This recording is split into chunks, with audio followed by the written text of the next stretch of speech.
Où est ma soeur? Où est le maçon? La planche là, on ne peut pas envoyer la planche là. Où est le maçon? Ah, c'est sa femme à côté. La planche là. Il y a comme lui. Les deux même se ressemblent. Regardez, c'est vrai. Mais oui, c'est semblant trop.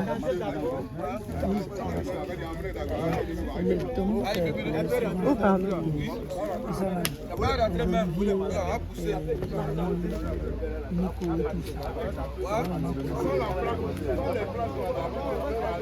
Attends, il faut faire la dernière prière. Là, il y a encore beaucoup. Nous passer, il y a encore son bon nous. On a bien placé. Bien placé. Je posais ça ici.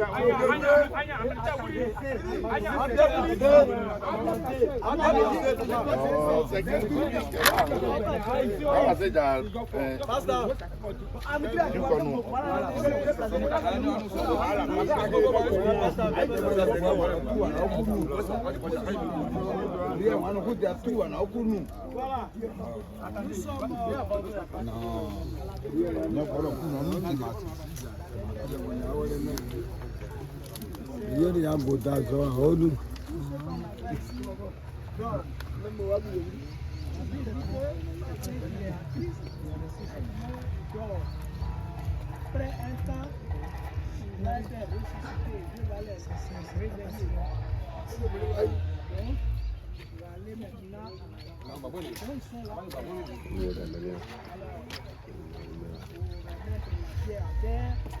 nous allons écouter un passage. Il parle un peu de ce qui se passe. Lorsque on met quelqu'un ici, qu'est-ce qui se passe? Qu'est-ce que Dieu dit? Alors donc, nous allons laisser la place au pasteur de donner. Il est venu au docteur pour qu'il puisse dire un mot avant que nous ne puissions faire la prière. Nous allons laisser le marché faire le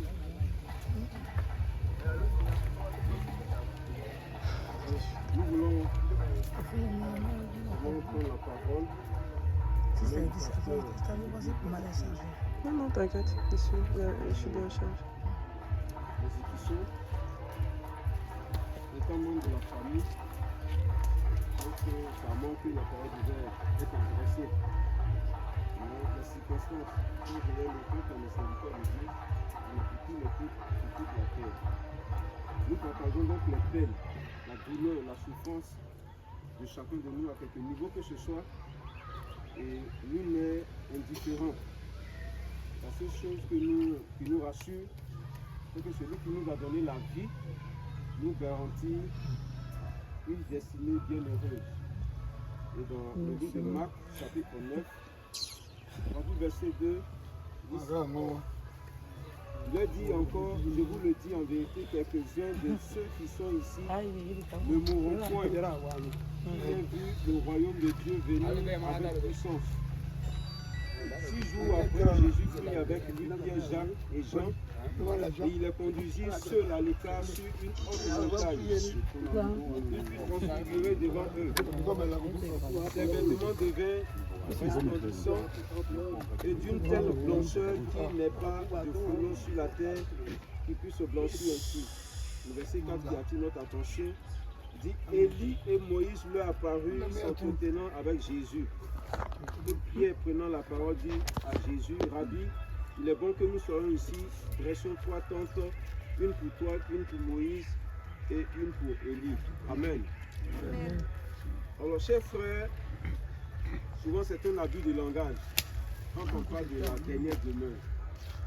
Mais en fait, ici n'est pas la dernière demeure de l'homme. Parce que la partie la plus essentielle de l'homme, c'est son âme. Tout ce que nous avons autour de nous, c'est une enveloppe qui a un temps de gestion. Et puisqu'on ne peut pas voir l'âme de l'homme, qui est une matière spirituelle, donc Dieu a trouvé bon de nous confectionner un corps. C'est à l'image de Jésus.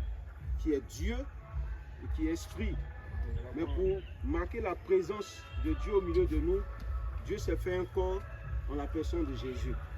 Et comme l'homme est créé à l'image de Dieu, Dieu va dans ce sens-là avec l'être humain. Une fois, on avait perdu un homme de Dieu, et pendant que nous nous retournons après l'ensevelissement ou l'inhumation, il y a un pasteur qui demandait, mais ce grand homme de Dieu là, il est resté ici. Et Dieu va lui dire, non, qui t'a dit qu'il est là-bas? Une fois, je me posais cette question également, mais ceux qu'on s'est enterrés là, quel est leur avenir? Et le Seigneur me dit, non, que si le cimetière était la dernière demeure de l'homme, Jésus n'allait pas venir. Mais si Jésus est venu, c'est qu'après la mort, il y a une autre vie qui commence. Et cette image-là, on peut l'illustrer au travers d'un songe, un rêve, ce qu'on appelle un rêve. Souvent, tu fais un rêve et puis on te poursuit dans le rêve. Mais ton corps est couché, mais ton âme souffre. Ton âme souffre. Parce que le corps de l'homme là, c'est pas ça qui est essentiel pour Dieu. La Bible dit que la terre, le corps retourne à la poussière d'où elle a été tirée et l'âme retourne à Dieu. Et ce qui est de l'homme, qui est l'essence, qui est l'élément essentiel de l'homme, qui est l'âme, doit retourner à Dieu. Et ce retour à Dieu est relatif à la vie que nous aurons menée ici-bas. Si tu as vécu dans le péché, aucun pasteur viendra prier pour que tu puisses avoir une place auprès de Dieu. C'est pourquoi nous disons qu'il n'y a pas de purgatoire. C'est dépendant ton vivant. Ce que le pasteur ne sait pas, même ce que ta femme ne sait pas, ce que ton mari ne sait pas là, que toi-même tu sais que dans ton cœur là, que tu dois confesser devant Dieu. Et nous disons ce matin que notre papa, tout ce qui est de son corps, sera mis dans le tombeau, mais son âme retourne à Dieu. Et l'âme qui retourne à Dieu, elle est évaluée selon la vie, comme je disais tantôt. Si tu as bien vécu selon la parole de Dieu, tu auras une place dans le royaume de Dieu. Mais si tu as vécu dans le péché, dans la tricherie, dans la corruption, et tu as menti aux hommes de Dieu, il ne faut même pas t'imaginer même avoir une place. La destinée, c'est le feu. Et nous souhaitons à chacun de nous ici, parce que pour lui c'est fini, mais c'est nous qui sommes vivants là. Chacun doit réfléchir. C'est ce que dit la parole de Dieu, que le cœur du sage se trouve dans la maison de deuil. Parce que là, l'on lit, réfléchit. Il dit, si c'était moi là, pour te ramener la question, si c'était toi ce matin, quel est le verdict qui allait faire sur ta vie? Qu'est-ce que Dieu allait décider? Qu'est-ce qu'on allait arrêter? Quelle sera ton éternité? Ton éternité doit être inscrite selon la parole du Seigneur. Amen. Et nous voulons rassurer les parents qu'en réalité, ne pensez pas à la décomposition du corps qui est dans le tombeau, l'élément essentiel qui est l'âme retourne à Dieu. Alléluia. Que Dieu puisse nous bénir ce matin et que nous tirons les leçons très essentielles. Quand tu vas aller dans ta maison, tu vas te coucher, réfléchir à ces paroles. Tout ce que le pasteur a dit pendant toute la veillée ce matin et ce qu'il vient d'ajouter, réfléchir à ces paroles. C'est vrai, tu as tes muscles, tu as ta force, tu as ton argent, mais réfléchis à ces paroles. Parce que la fin de l'homme, ce n'est pas ici, mais selon le jugement de Dieu.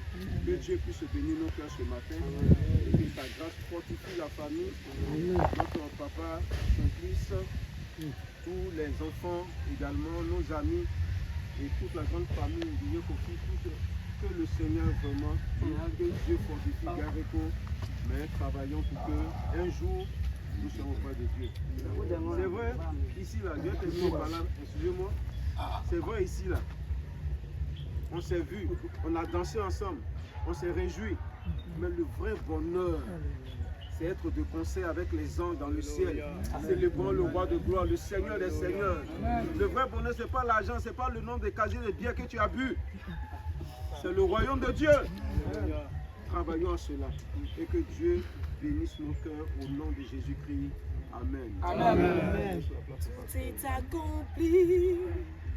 Voilà déchiré, tout est accompli, victoire, tout est accompli, voilà déchiré, tout est accompli, Seigneur, ta parole est vérité.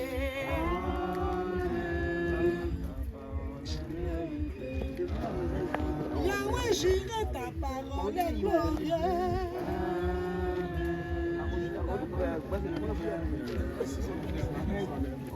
Merci.